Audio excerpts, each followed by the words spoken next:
ভারতবর্ষে তিনবার জরুরি অবস্থা জারি হয়েছিল। 1962 সালে ভারত চীন যুদ্ধের সময় এবং 1965 সালে ভারত পাকিস্তান যুদ্ধের সময় এক্সটার্নাল জরুরি অবস্থা অর্থাৎ বৈদেশিক জরুরি অবস্থা জারি হয়েছিল।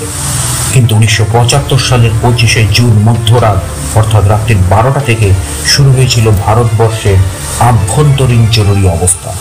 অর্থাৎ সংবিধানের 352 নম্বর ধারায় আভ্যন্তরীণ জরুরি অবস্থা, অর্থনৈতিক জরুরি অবস্থা এবং রাজ্য স্তরের জরুরি অবস্থা অর্থাৎ ধারা 356 যা রাষ্ট্রপতি শাসন বলে পরিচিত, এইটা জারি করার একটা ব্যবস্থা রয়েছে এবং যেটা সুযোগ নিয়েছিল ইন্দিরা গান্ধী এবং সঞ্জয় গান্ধী এবং তৎকালীন কংগ্রেস গভর্নমেন্ট।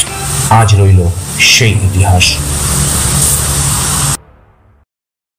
1975 সালের 12ই জুন ঐতিহাসিক সিদ্ধান্ত নেয় এলাহাবাদ হাইকোর্ট। তদানীন্তন প্রধানমন্ত্রী ইন্দিরা গান্ধীকে সরাসরি আদালত পর্যন্ত তৌর করানো হয়। তার বিরুদ্ধে অভিযোগ ছিল ভোট কারচুপি। বিচারপতি জগমোহন লাল সিনহা তার বিরুদ্ধে রায় দেন। রায় বলা হয় কোনোভাবেই ভোট প্রক্রিয়ায় অংশগ্রহণ করতে পারবেন না ইন্দিরা। 1971 সালের রায়বেরেলিতে লোকসভা কেন্দ্রের সোশ্যালিস্ট পার্টির নেতা রাজা নারায়ণকে হারিয়ে ক্ষমতা এসেছিলেন ইন্দিরা গান্ধী। রাজা নারায়ণ 1951 সালের রিপ্রেজেন্টেশন অফ পিপলস অ্যাক্ট অনুযায়ী ভোট কারচুপির অভিযোগ আনেন ইন্দিরার বিরুদ্ধে। অভিযোগ প্রমাণিত হলে জাস্টিস সিনহা ইন্দিরাকে 6 বছরের জন্য যে কোনো ভোট প্রক্রিয়ায় অংশগ্রহণ থেকে নিষিদ্ধ করেন। কোর্টে হাজিরা স্তম্ভিত ইন্দিরা গান্ধীর সামনে বিচারপতি নিজেই বলেন, দুর্নীতির অপরাধে ভারতীয় দণ্ডবিধির 123 থেকে 7 ধারায় এই আসামিকে 6 বছরের জন্য ভারতীয় সংসদীয় রাজনীতির সমস্ত কার্যকলাপ থেকে নিষিদ্ধ করা হচ্ছে। এরপর 1975 সালের 24শে জুন অবসরকালীন বিচারপতি VR কৃষ্ণা আইয়ার এই নিষেধাজ্ঞার উপর স্থগিতাদেশ জারি করেন। যদিও শেষমেশ ইন্দিরা ক্ষমতাচ্যুত হয়েছিলেন, একজন সাধারণ সাংসদ হিসেবে তাকে বেতনভুক থাকতে হয়। এর পরের দিনই জরুরি অবস্থার ডাক দেন ইন্দিরা। 5 মাস পরে তারিখ ঘোষণা বাতিল করে সুপ্রিম কোর্ট। যদিও ততদিনে ভারতের ইতিহাসে স্থায়ী ক্ষত তৈরি হয়ে গিয়েছিল এই জরুরি অবস্থার প্রেক্ষিতে।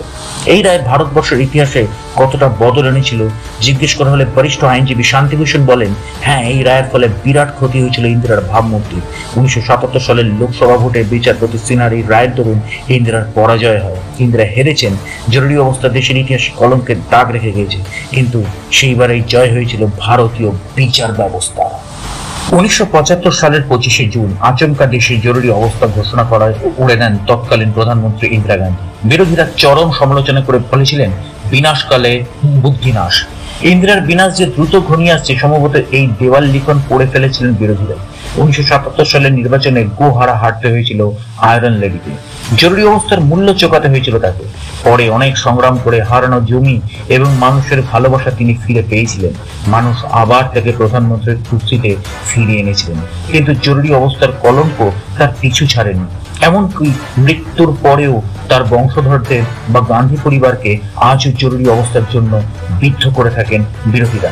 জরুরি অবস্থার কথা অনেকেই জানেন, এর নেপথ্যের কাহিনীও তাদের জানা। তবু আজকের দিনে জরুরি অবস্থার নানা ঘটনা নিয়ে দেশ জুড়ে আলোচনা তো হবেই হবে। জরুরি অবস্থার ঘটনা দেশের রাজনীতিকদের কাছে একটা শিক্ষা। ক্ষমতার লোভ মাথায় চেপে বসলে কি ভয়ঙ্কর পরিণতি হতে পারে সেটাই বর্ণিত আছে জরুরি অবস্থার ইতিহাসে।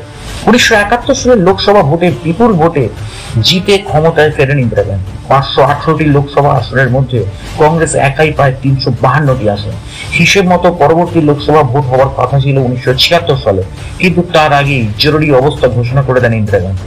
মূলত ক্ষমতায় টিকে থাকার জন্যই ক্ষমতার অপব্যবহার করে দেশবাসীর সংবিধান প্রদত্ত মৌলিক অধিকার কেড়ে নিয়েছিলেন তিনি। জরুরি অবস্থা ঘোষণার কিছুদিন আগে 12ই জুন এলাহাবাদ হাইকোর্টের রায় বেরিয়েছিল।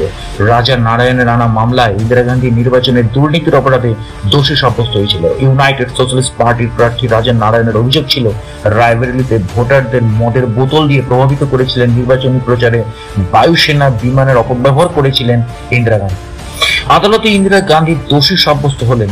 তার সংসদ পদ 6 বছরের জন্য খারিজ করে দেওয়া হয়। এমনকি এলাহাবাদ হাইকোর্টের বিচারপতি জগমোহন লাল সিং রায়বেরেলি লোকসভা কেন্দ্রের প্রার্থী হিসেবে ইন্দিরা গান্ধীর নির্বাচনে প্রতিদ্বন্দ্বিতার অধিকারও খারিজ করে দিয়েছিল। এরপর প্রধানমন্ত্রীর বাসভবনে জরুরি বৈঠকের ডাক পড়ল। দলের নেতাদের কাছে উপদেশ চাইলেন। ইন্দিরার ছেলে সঞ্জয়ের পরামর্শ মেনে ইন্দিরা গান্ধী সর্বোচ্চ আদালতে আপিল করলেন। সুপ্রিম কোর্টে হাইকোর্টের রায় পুরোপুরি খারিজ করল না। ইন্দিরা গান্ধীকে প্রধানমন্ত্রী পদে থাকার অনুমতি দিল, কিন্তু চূড়ান্ত রায় না বেরোনো পর্যন্ত তিনি সাংসদ হিসেবে কোনো ভোট দিতে পারবেন না বলে জানিয়ে দেয় শীর্ষ আদালত। দেশ জুড়ে তৈরি হলো অগ্নিগর্ভ পরিস্থিতি। 25শে জুন রাতে রাষ্ট্রপতি ফখরুদ্দিন আলী আহমেদকে দিয়ে জরুরি অবস্থার ঘোষণার কাগজে সই করিয়ে নেন ইন্দিরা। কারণ বলা হয়েছিল, আভ্যন্তরীণ অশান্তি নিয়ন্ত্রণের জন্য জরুরি অবস্থা ডাকা হয়েছে। জাতীয় স্বার্থে এই সিদ্ধান্ত। পরের দিন অল ইন্ডিয়া রেডিওতে দেশবাসীর উদ্দেশ্যে ইন্দিরা গান্ধীর বার্তা ছিল, সরকারের বিরুদ্ধে গভীর ষড়যন্ত্র করা হয়েছে, তাই জরুরি অবস্থা ডাকা হলো, আতঙ্কিত হবে। প্রধানমন্ত্রীর অভয় সত্ত্বেও জনমানুষের তীব্র আতঙ্ক ছড়িয়ে পড়েছিল। সংবাদপত্রের স্বাধীনতা হরণ করে নেওয়া হয়, অনেক প্রবীণ সাংবাদিকদের জেলে পাঠানো হয়, জমায়েত মিটিং মিছিল নিষিদ্ধ করে দেওয়া হয়, কেড়ে নেওয়া হয় ধর্মঘটের অধিকার, অনেক রাজ্যে ছাত্র ইউনিয়ন ভেঙে ফেলা হয়, তাবর তাবর বিরোধী নেতাদের জেলে পাঠানো হয়। আদবানি, অটল বিহারী বাজপেয়ী, মোরারজি দেশাই, জয়প্রকাশ নারায়ণ গ্রেপ্তার হন।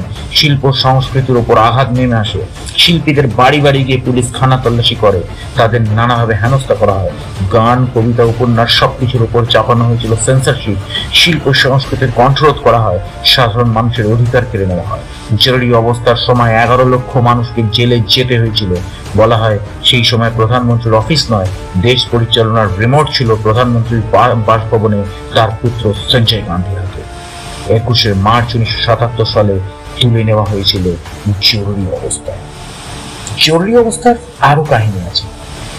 জরুরি অবস্থার সেই সব কাহিনী বলতে গেলে এই ভিডিওর আয়তন বা দৈর্ঘ্য অনেকটা বেড়ে যাবে। তো এখানে আমার জরুরি অবস্থার সেই সব কাহিনী বলার সময় আর নেই। জরুরি অবস্থা নিয়ে আরো নানান প্রসঙ্গ, আরো অনেক গল্প, এবং জরুরি অবস্থার আরেকটা খুব সুন্দর ইনফরমেশন দিয়ে দিই। সেটা হচ্ছে, জরুরি অবস্থার সময় ভারতবর্ষের তথ্য ও সম্প্রচার মন্ত্রী ছিলেন পরবর্তীকালে ভারতের অন্যতম প্রধানমন্ত্রী আই.কে. গুজরাল, যে সঞ্জয় গান্ধীর কথা মানতে পারেননি কোনোভাবেই। আবার আমাদের এই পশ্চিমবঙ্গের তৎকালীন তথ্য সম্প্রচার মন্ত্রী ছিলেন প্রয়াত সুব্রত মুখোপাধ্যায়, এবং তিনি সর্বকনিষ্ঠ তথ্য সম্প্রচার মন্ত্রী বা সর্বকনিষ্ঠ মন্ত্রী ছিলেন সিদ্ধার্থ শঙ্কর রায়ের কংগ্রেস গভর্নমেন্ট। তো এরকমই আরো নানা রকমের আরো অনেক ধরনের গল্প আছে, যে সেই সময় অনেক তাবর তাবর নেতাদেরকেও জেলে পাঠানো হয়েছিল, অনেক তাবর তাবর শিল্পীদেরকেও জেলে পাঠানো হয়েছিল। তো এমার্জেন্সি সেই সব কাহিনী নিয়ে পরবর্তীকালে ফিরবো। চ্যানেলটির সাথে জুড়ে থাকুন, সাবস্ক্রাইব করে অবশ্যই বেল আইকন প্রেস করে রাখুন। আজ এতদূর। অন্যান্য ইনফরমেশনের জন্য সঙ্গে নমস্কার।